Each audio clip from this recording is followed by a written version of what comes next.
Situations, which, by the way, because there's a lot of stuff that's going on with Charlotte Flair at this moment. Um, because the last Friday on the whole Friday night of SmackDown, you had, let me just see the pictures and everything. Oh, I think it's just finally got the live stuff here. Hopefully, everything's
just book afterthoughts. Nothing but afterthoughts. Nothing about here. They haven't done anything. Um, you know, they don't do anything about importance about wow. About just these afterthoughts about how you build up characters, talent, and what have you. It's to me frustrating and frustrating in the fact that um that they seem like they have no WE has no real solid plans, not just for the women's division, for the men's. They don't know what they're doing. They don't know how to actually start building talent. They don't know how to actually start building things to make sure the show is actually is good and everything. You know, and that sort of thing. They don't know how to build talent, and and that's what and that is the they just it just it just doesn't make any sense to me that you're just basically are you just basically tossing these talented women and not doing it. Just like just toss them in. Who cares? Who cares? Right? Who gives a crap? Who cares? Who cares? Right? Who cares? Who cares? Just toss just the people up there. Just and hope and actually hope to do something. And then you hear the rumors of her doing this whole they're going elite and everything, which I don't know about all that. There's rumors about it. She's gonna join Andrade and all this stuff. I'm like, and the reason I'm gonna say this, the reason why she might join here, the reason why she might actually do that is because I'm gonna say this again, is that WE doesn't know how to build up its talent, doesn't know how to build as everything else. Let's see. Hmm.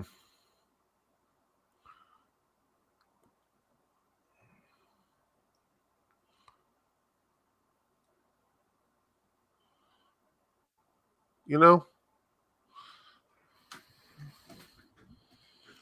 it's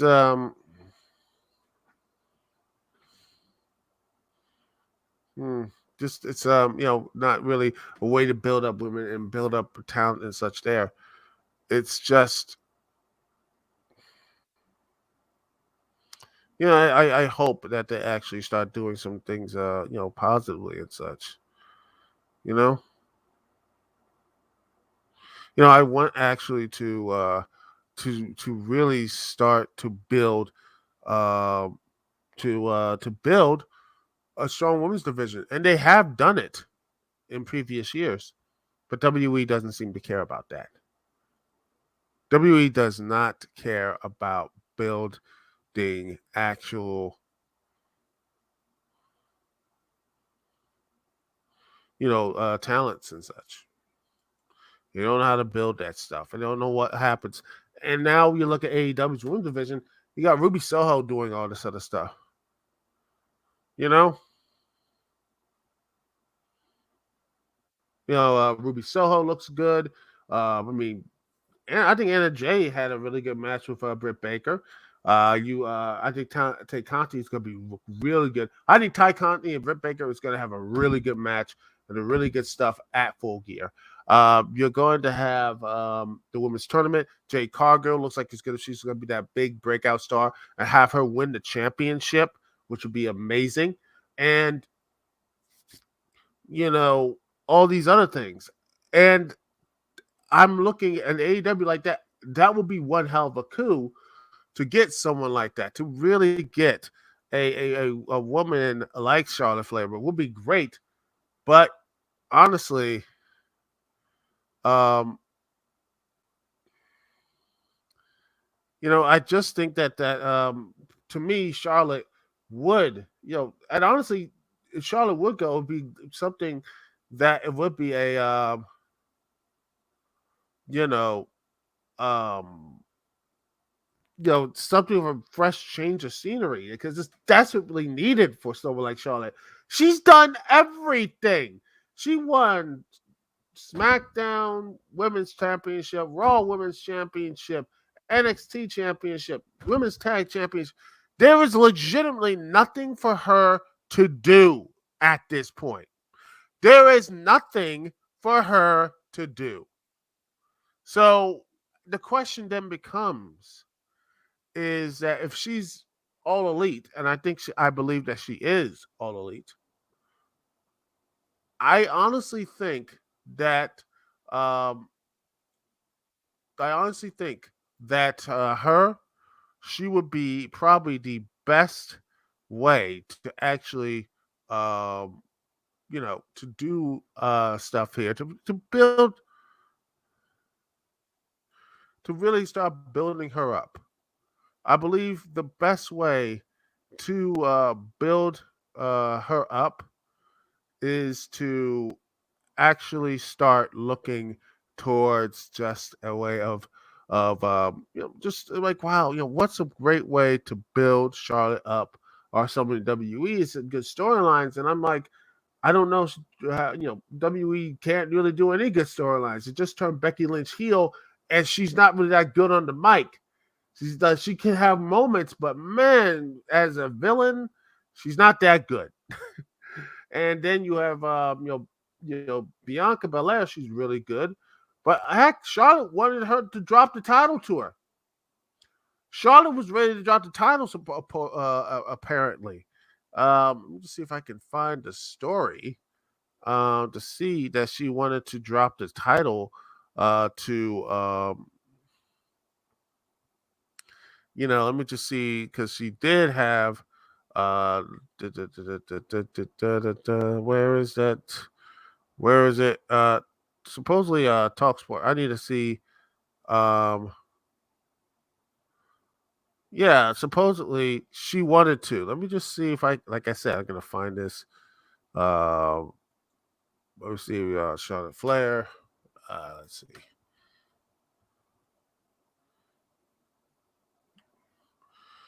Yeah, let's see. About here it is. Supposedly,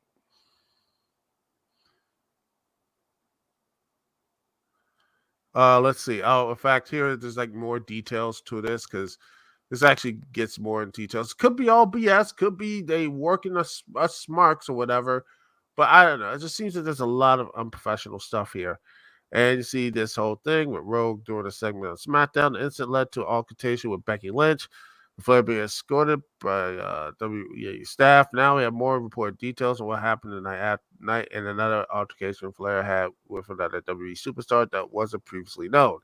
It says Charlotte Flair reported didn't just get into it with Becky Lynch, but Sonya Deville had an altercation with Flair as well.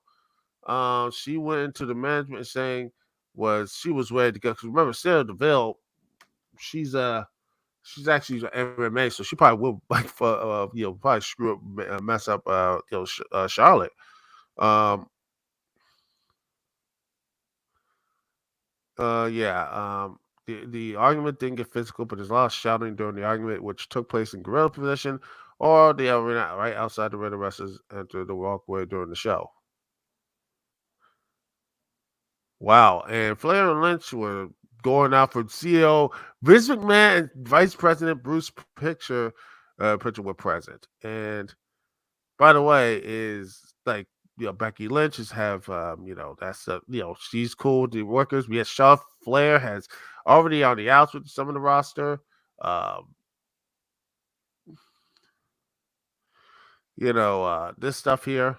Some people saying, "Oh, rumor that she was going to be a backstage." At 80 events this weekend, which some fans thought could be the case, given her fiance Andrade wrestles for the company. Allegedly, there are those in Flair circles who believe she should try to get out of her contract. There is no way who actually think it was going to happen. It's just basically, um, you know, this stuff seems to be just got a bad situation. But yeah, I don't know this stuff here. And then let me see if I can find the story about how this old stuff gets here. Um, Let's see, where is it? I can find it. Let's see.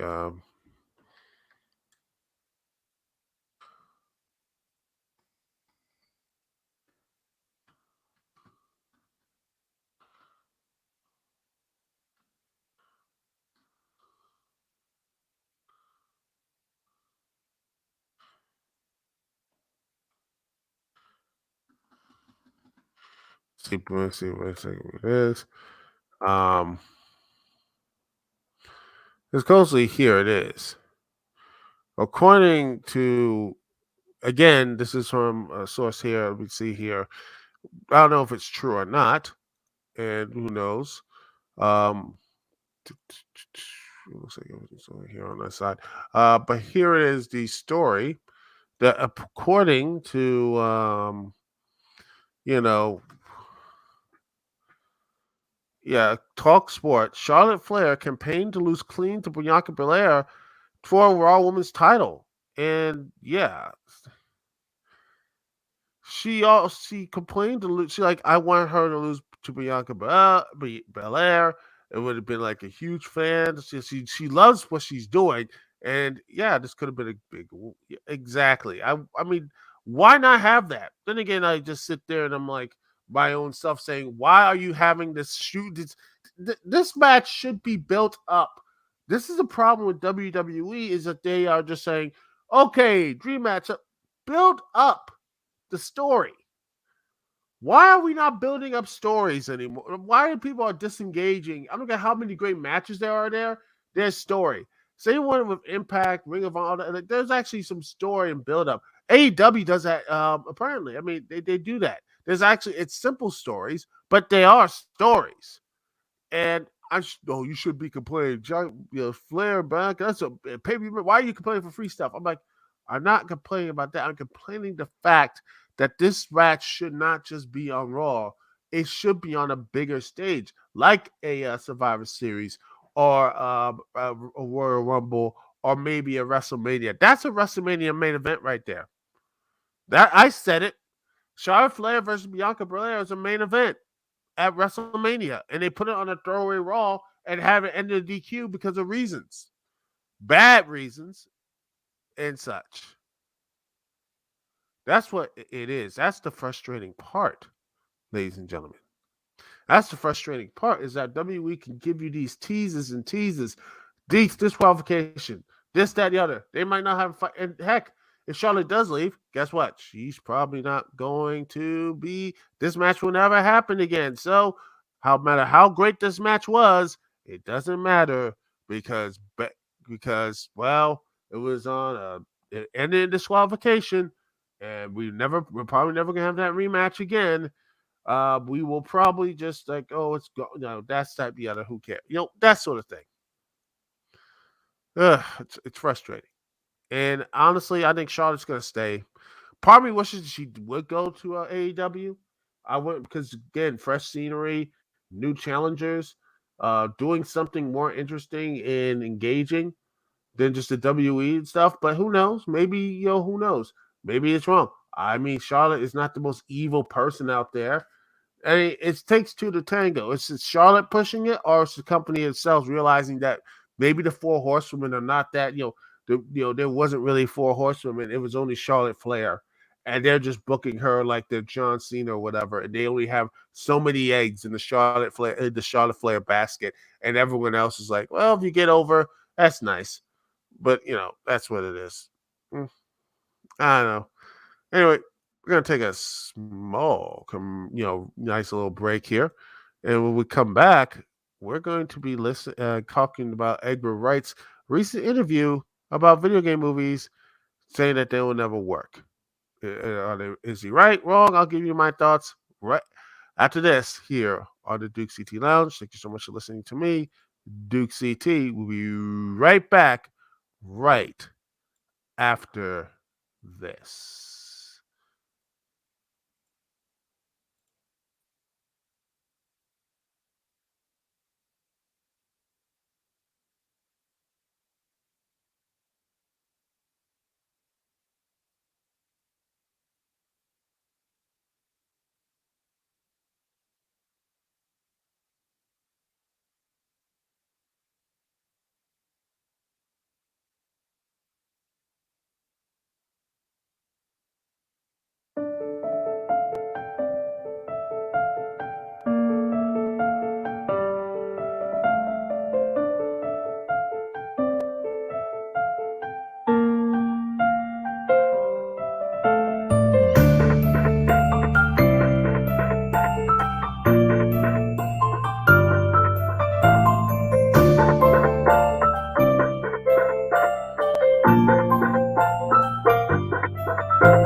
And we are back, ladies, gentlemen, boys and girls, children of all ages. It is me, Dukect, back with you once again. And, well, let's talk a little about what Edgar Wright here in a recent interview. And honestly, does he have a point? Yes or no? So, Edgar Wright talks about his latest project, Last Night in Soho, which looks interesting. I might go and see. You know, something I might actually sit there and actually watch it. Um, he says, talk about a recent interview. He says, Edgar Wright was asked whether traditional watching movies in theaters would survive or whether streaming platforms would take over once and for all. The filmmaker reflected on the consequence of the disruptions caused by the pandemic, claiming that nothing can destroy film theaters because the power of watching films on a big screen is incomparable. This says, quote, there is an element where I feel that like there's too much doomsaying on the internet. Agreed. The director commentated. I always feel like a lot of people who are saying the death of cinema have invested interest in the streamers and such. On a spiritual level, I always wanted to have the opportunity to watch something in the cinema. It's important to me that if you want to go and see Last Night in Soho in cinema, you can go see it in the cinema. Yeah, that's simple. I mean, you know, the world does seem a little, I mean, it's not a little, but it's a lot. It's like these social media feeds and everything else, highly negative, very negative. Anyway, he talked about this. Many fans says why connect the adaptation of video games since his brand of visual comedy and his deployment of postmodern narrative structures contribute to a fascinating experience. However, Wright has announced the possibility by stating that video game adaptations are bad by default in a 2013 MMA Ask Me Anything session for Reddit. He explained it by stating that they are irreconcilable differences between the two mediums. There has never been a good video game film. The reason for that is staring you in the face. A video game is a unique experience to you. You're playing the game.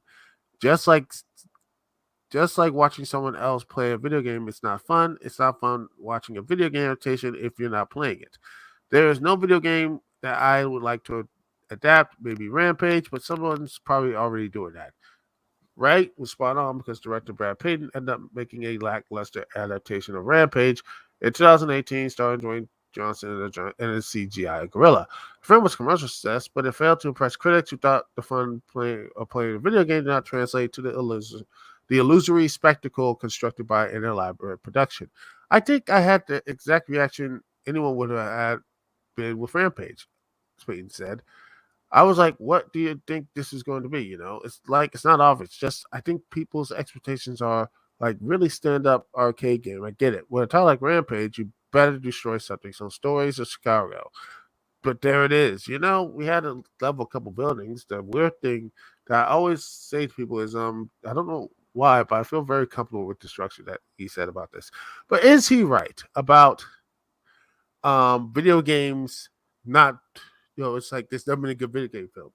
Tastes are subjective. It's everything else. Personally, I think there's been some good video game movies out there. I think Mortal Kombat, the first film back in the 90s, really good job focusing on it. I think it wasn't as high art, but it was actually some really good stuff. And a lot of people watched it. They loved it. It was one of the best. It was a simple story. It was a tournament, and they framed the characters around that. 3 central characters: Liu Kang,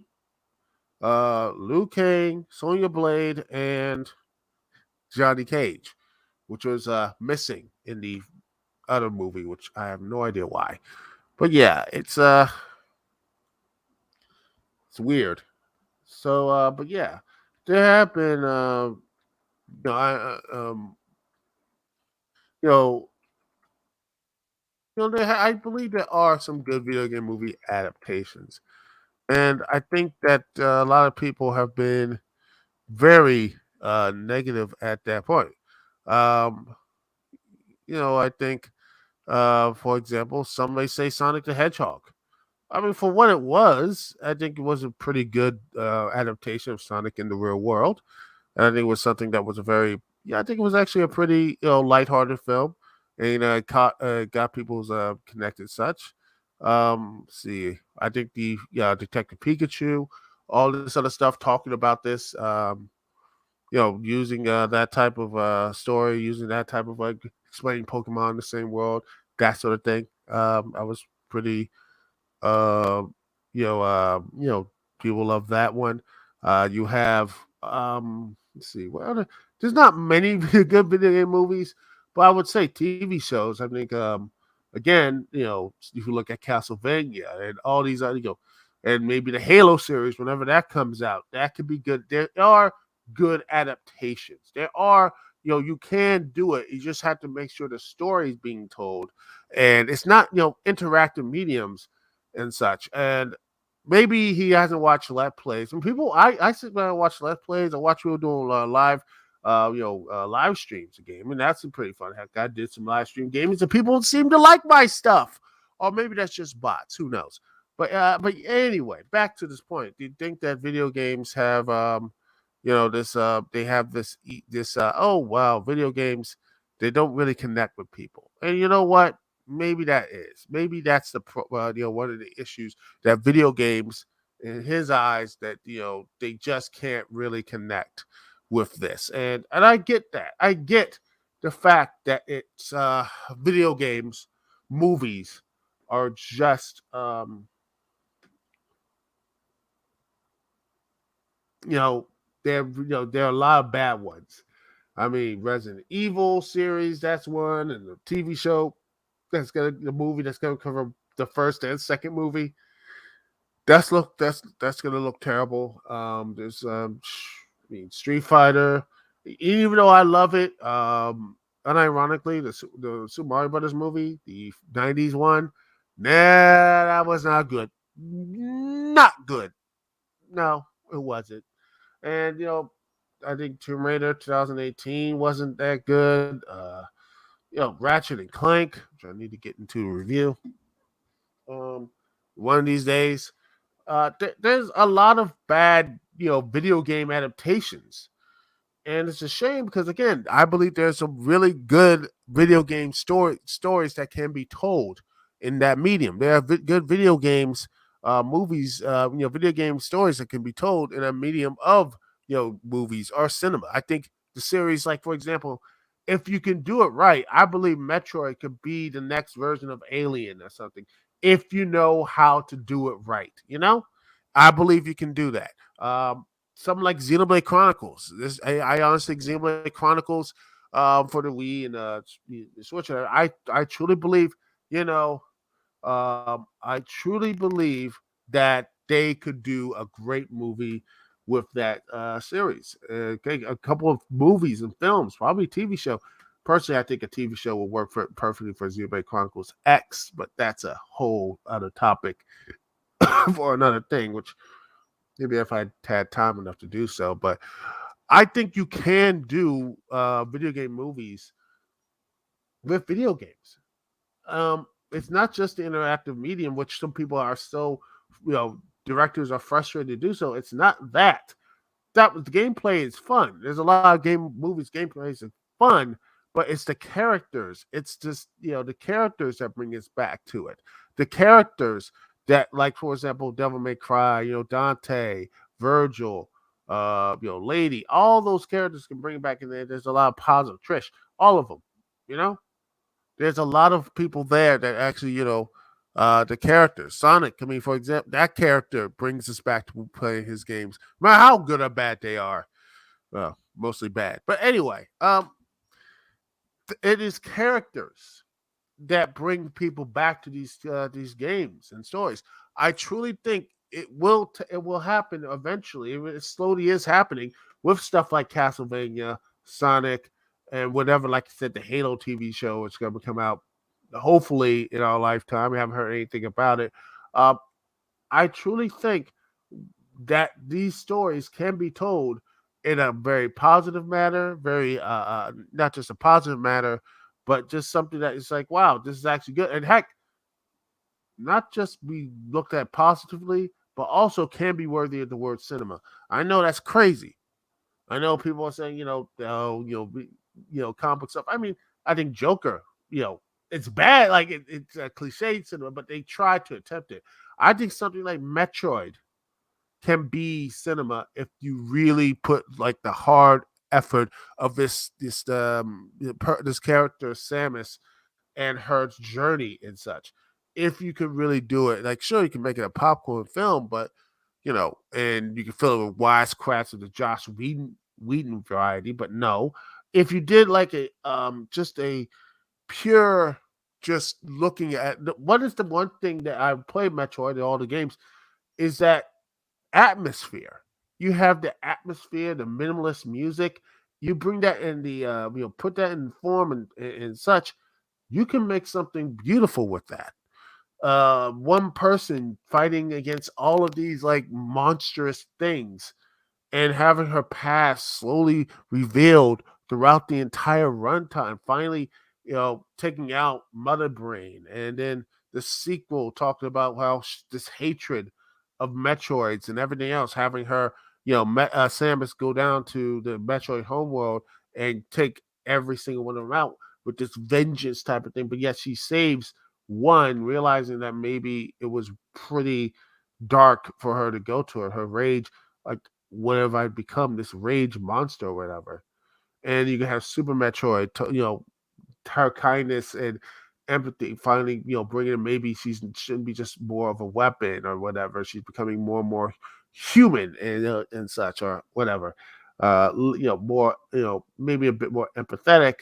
And you can have fusion. You see how the space government, the Federation is not as positive as it seems. You can have these little things set up throughout the whole thing to build that up. And then finally, Metroid Dread, you can see what happens there as well.